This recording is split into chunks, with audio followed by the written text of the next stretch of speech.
I am really happy to be here. Thank you for taking the time to come out here. So my name is Aseem, and I work with Anthony, with Sean, and with Evan, and the amazing team here at SignalWire to build products that we believe can help you make even better products for your customers. So I want to spend a little bit of time talking about how we do that, what is it that this amazing team has done, and how can it help you, right? And of course, at any time, should you have any questions, comments, feedback, please just don't hesitate. We're happy to talk about that. But before I can talk about what is it that the SignalWire team has done and how it can help you in your life, I want to take a little step back.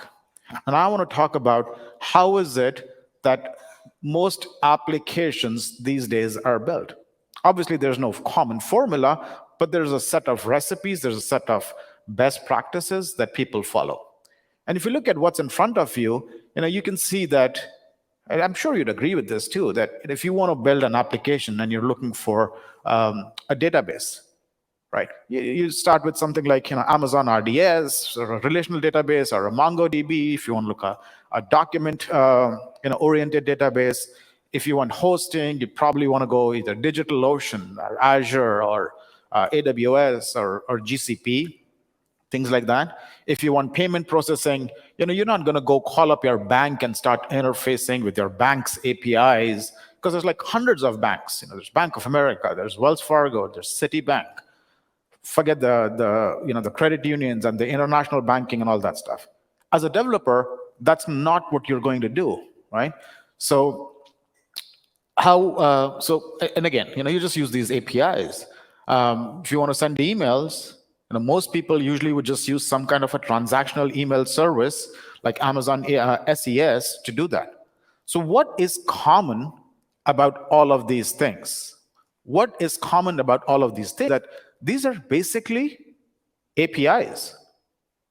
When you use a MongoDB or you use Amazon SES or you use Stripe, you really don't need to know much about hosting or financial services. You don't really need to know about DKIM or SPF signing on email. You just have a set of APIs. You tell the APIs, send an email, charge a credit card, and you're done. So what all of this boils down to is that in the modern app development ecosystem, APIs are the real currency for how you build applications. APIs are the currency really that drives the whole app ecosystem. Now, that might sound good, but the problem is when it comes to communication, to me, it doesn't sound like that's always the case. There are challenges in the world of building communication apps that we kind of need to still solve. And I believe that with the brain power in this room, both physically and virtually, and everybody that's been contributing to this ecosystem over the last tens of years, we can do that. But again, if you think about this problem, it is a very hard problem. Sending massive amounts of SMS for political campaigns, that's easy.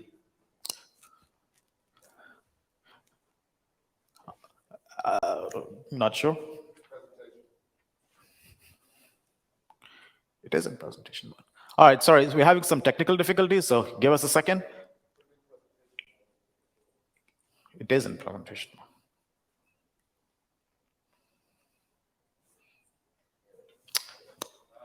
Well, thank you. All right, well, apologies. Apparently the slide deck was not in presentation mode, but I think we still managed to communicate what I think I did. Having said that, sending lots of outbound SMS for political campaigns, making a lot of outbound voice calls or receiving a lot of inbound voice calls over PSTN, I think we all in this room know how to do that. That's what we've been doing for the last 15 years. Things start getting interesting, when in the same application, you want to bridge PSTN voice calls with SIP. Of course, we can do that. I mean, we're all very smart people. You guys know how to do that. But all I'm saying is things start getting a little bit more interesting. There are corner cases and edge cases which now you have to start worrying about. There's codecs that are different that you have to start worrying. Well, let's raise the level of difficulty a little bit more. And in the same application, let's say that we want to do WebRTC. So we want to mix SIP calls with PSTN voice calls and WebRTC all in the same web application or in the same application. Again, very, very doable. And we all are very, very smart people. We can do it.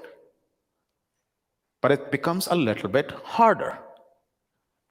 Now let's raise the level of difficulty a little bit more. Let's say instead of doing just audio calls, we want to do video. That's when I think things become extremely hard. Still doable, but really, really hard. Why even bother with video? Well, I mean, we are in 2021, going on to 2022. Video is what most people expect. So the problem of mixing WebRTC with SIP, with PSTN, and at the same time being able to send lots of messages for inviting people, that's a real problem that most applications have. So why is it that when we want to do financial transactions, we rely on APIs, but when we want to build applications that bring in SIP and PSTN and WebRTC and messaging, we still have to do lots of things ourselves. And that exactly, ladies and gentlemen, is the problem that this amazing team of people at SignalWire have been solving. So allow me to introduce the SignalWire Communication Development Platform. What does this platform do and how can it help you is what I want to talk about in the next few minutes. So this platform, the dev platform, is all about solving the problems that we discussed in the previous slide. Right? You want to build an application where you want to call thousands of people over WebRTC, and some other people have a mix in SIP audio. Some other people can dial in via telephone lines. You want to send out invites on SMS, doing all of that from the same application without you having to worry about all of the different interconnects.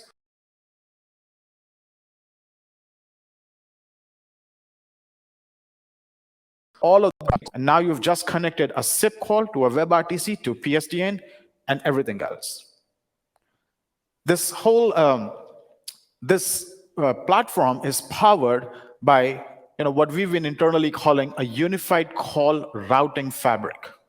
Right? The call routing fabric is what allows everything to talk to everything else, where all you have to do is make a few simple API calls.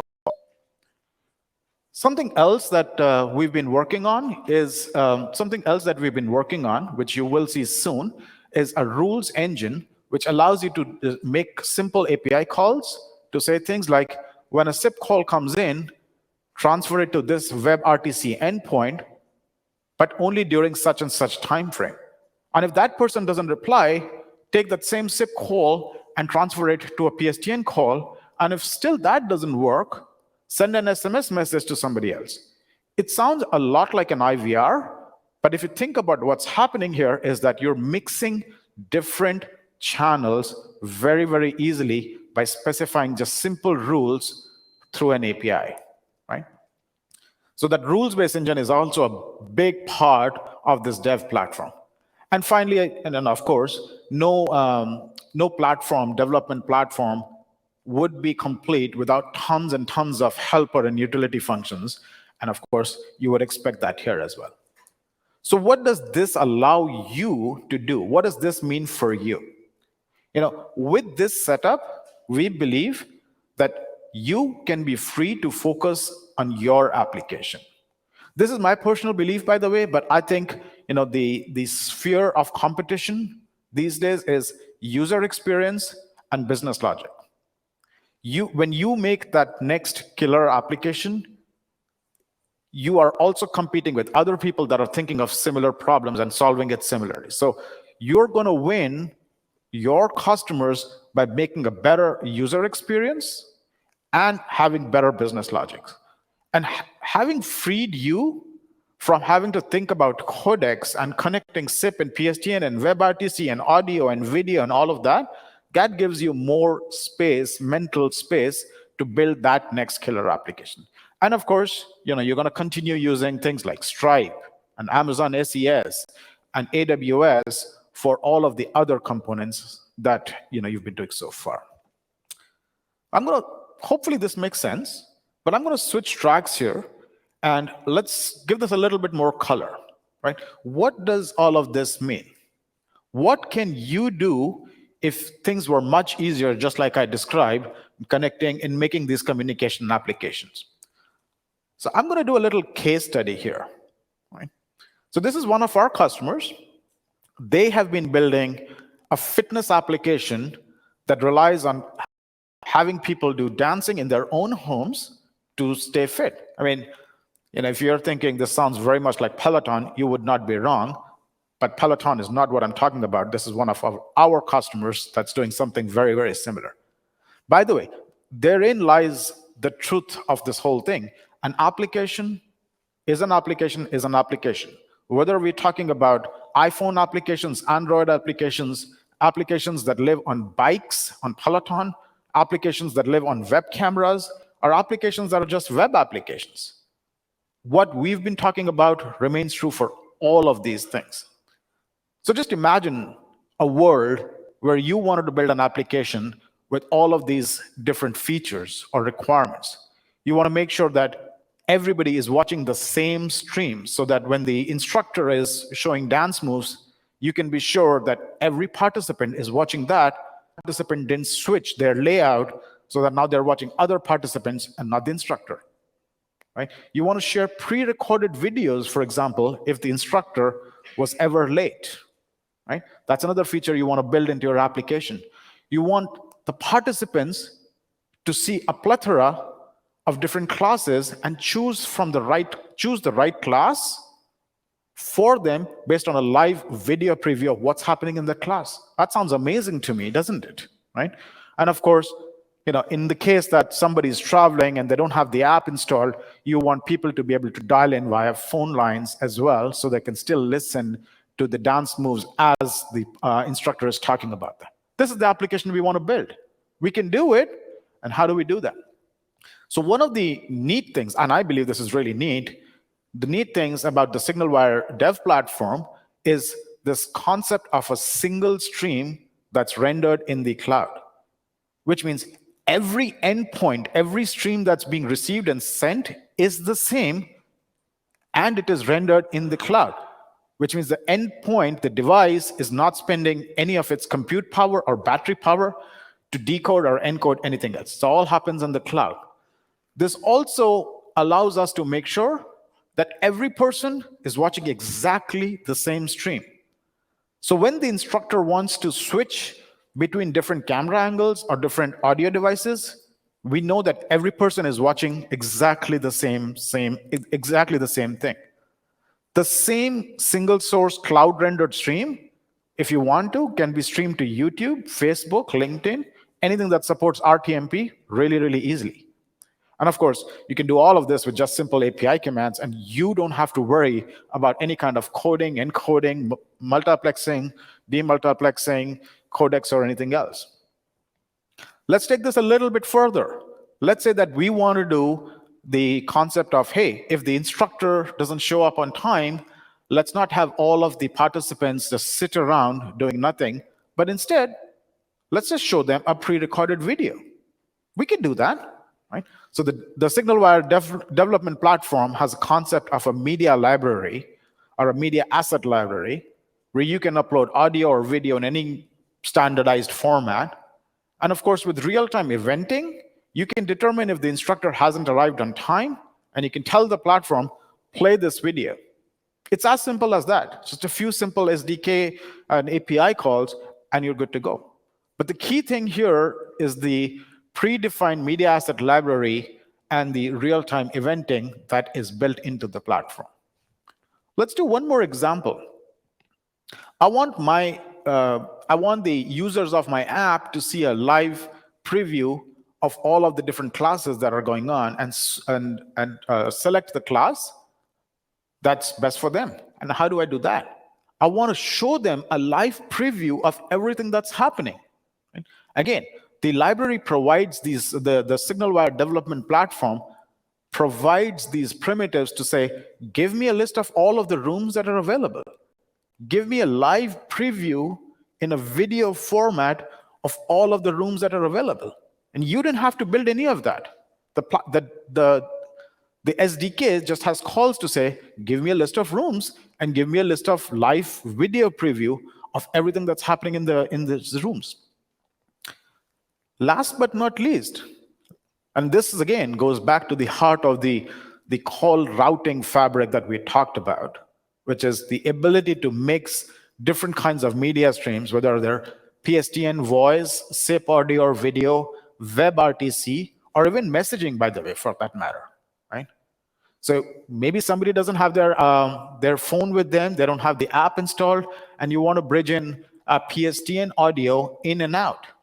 Simple SDK call will do that. You don't have to worry about any kind of inbound termination, origination, or anything like that, right?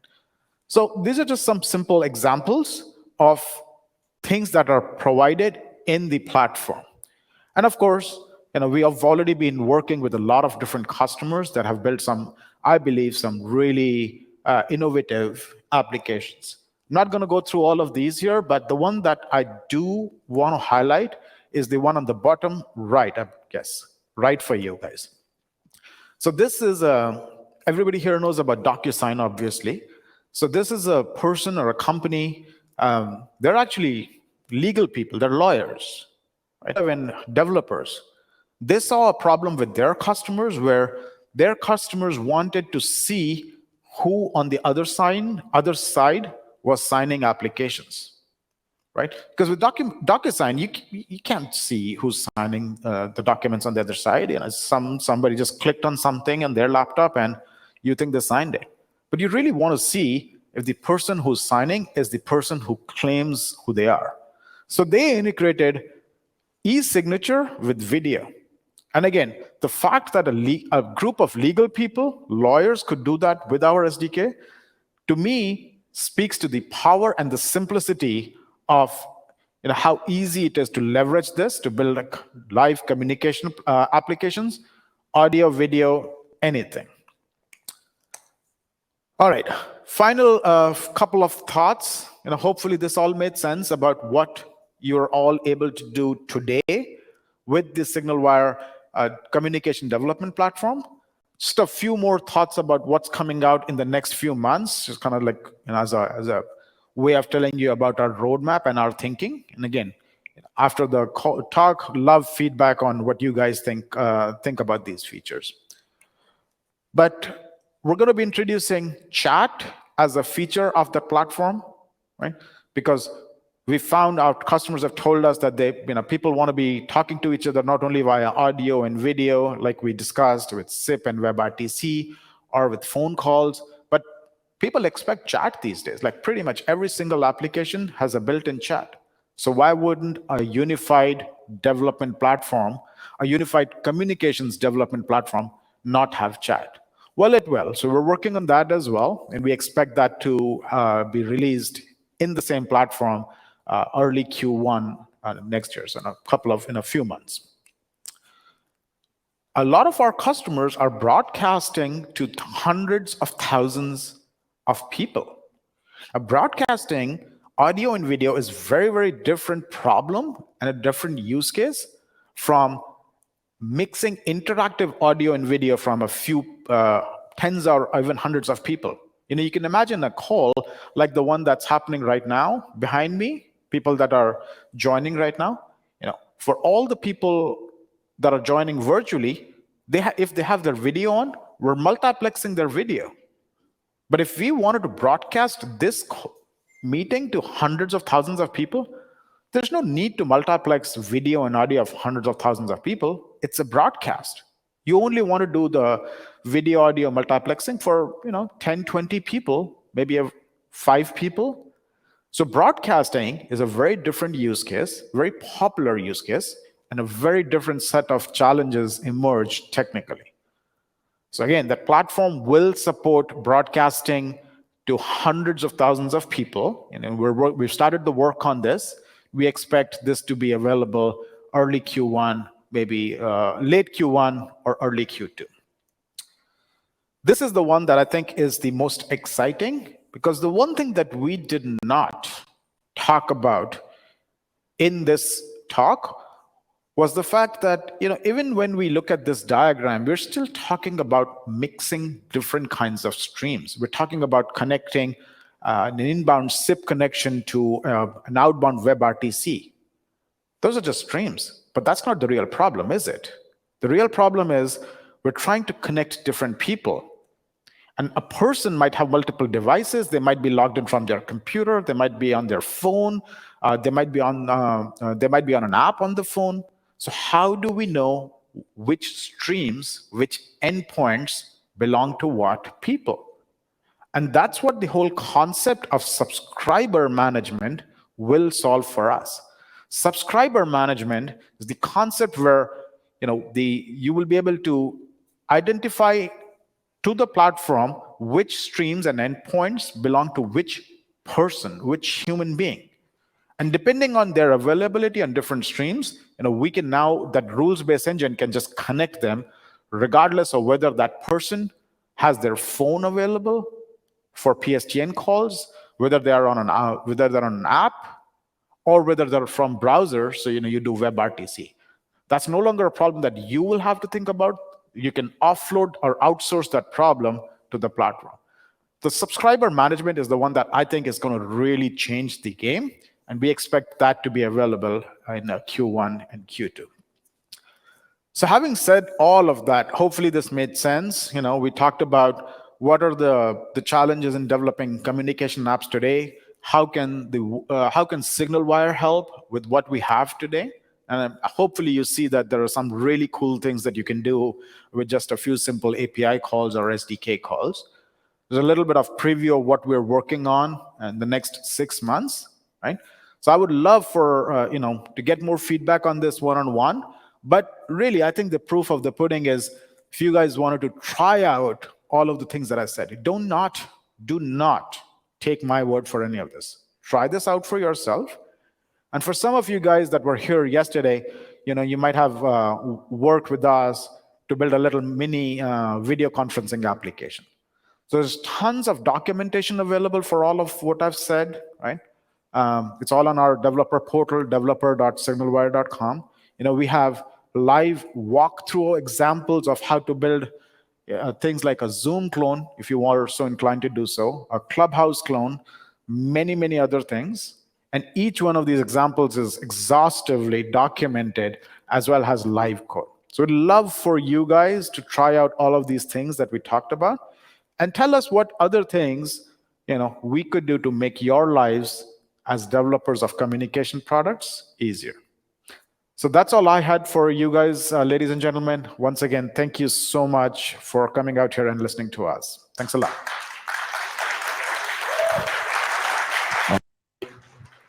Thanks, Aseem.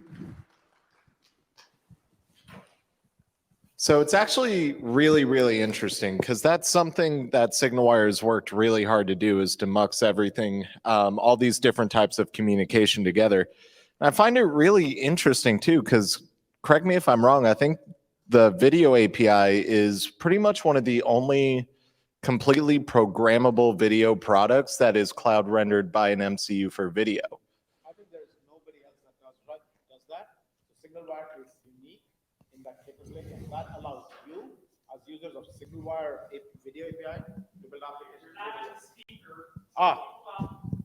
Oh, thank you so much. So Brett is right. SignalWire has taken this unique and innovative approach of the single stream cloud rendered application, and nobody else does that. We believe that that allows you as developers of these applications to build applications that your competitors cannot even touch. So really good point, Brett. So at this time, we'll go ahead and open it up. If anybody has any questions, they're more than welcome to walk through the microphones on either aisle. We'll also be taking online questions. If you have a question and you are here with us virtually, feel free to go ahead and write it out in the chat so we can get those questions up. Devin, how's it looking right now? We're free?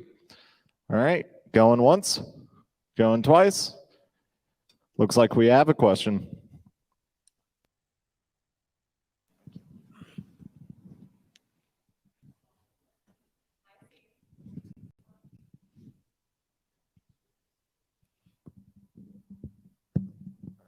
Thank you. I'm usually loud enough that I don't need a mic anyways, but this works better. Thank you for sharing some of those use cases. That was really helpful. What pain do you find we're consistently solving for clients with the video APIs and overall? Actually, that's an excellent question. Thank you for asking that, Adrian. The two things, as I talk to a lot of people in my day job, the two things I find a lot of our customers struggling with is building video applications. We're specifically talking about video right now, is extremely hard. A lot of developers think that they have to solve problems like how do I mux different kinds of stream? How do I do the geometry of different kinds of devices? Like, things are going to look different on an iPhone versus an Android versus a tablet versus a browser. How do I think about all of that? What different codecs should I be using?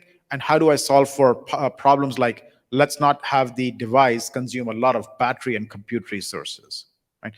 Our belief is that you as developers of these applications should not be worried about any of those problems. You guys are experts in your domains. You guys know your customers, and we know video and communication. So we will solve those problems for you and make it easy to use those APIs and SDKs. That again, going back to frees you up to solve the problems that you are looking to solve for your customers. So kind of repeat all of that, making sure ability to add video into your applications is easy is our number one job. So hopefully that makes sense.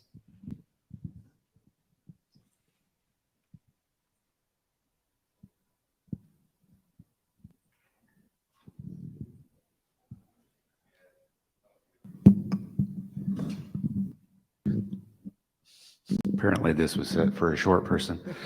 Set for my height.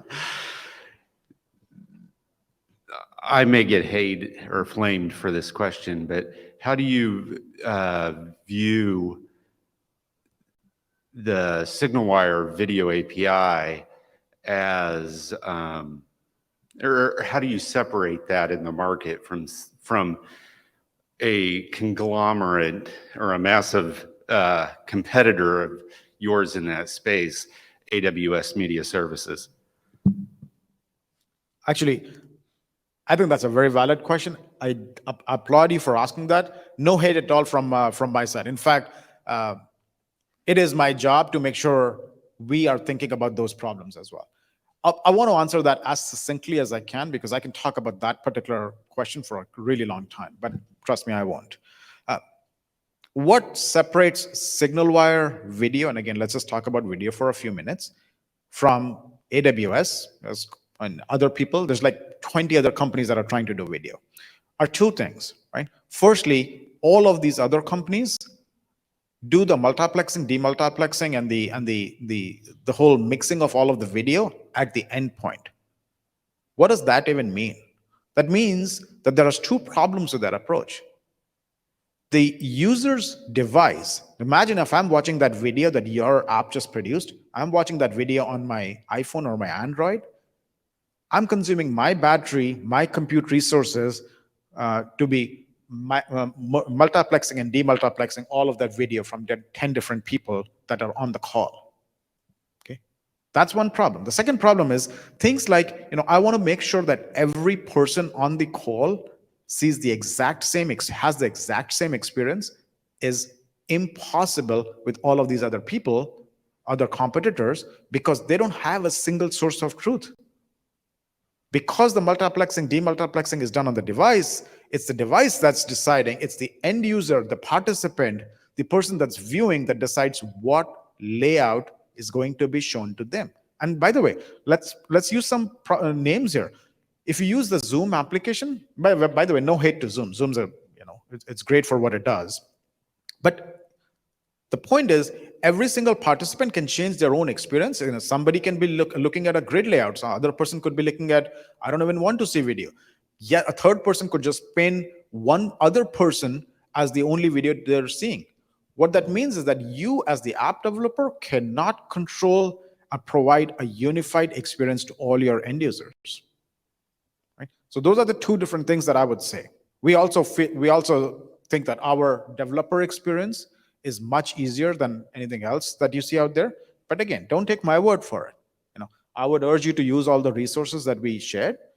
Try it out. I think all you'll have to do is spend like 30 minutes, and you'll either agree with me or you'll disagree with me. And both of those are fine. So hopefully that made sense, sir. I know you had a question.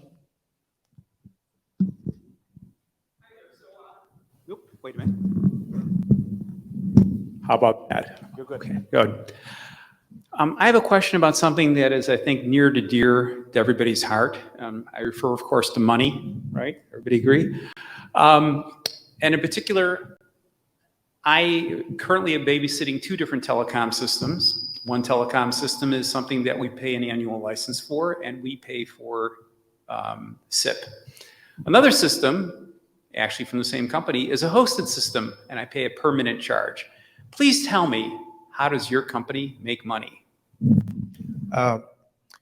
If it was not clear, we are a for-profit company. We do make money. So excellent question.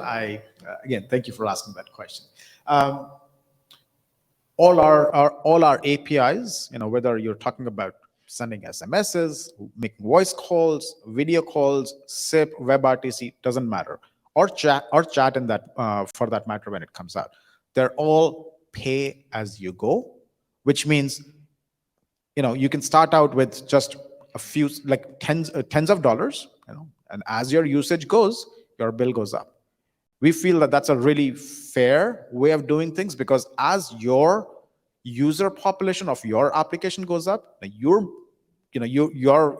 cash management becomes easier. So you're not stuck spending hundreds of thousands of dollars with SignalWire and a contract, right? So it makes it easier. So it's a pay as you go. I can provide more details if that.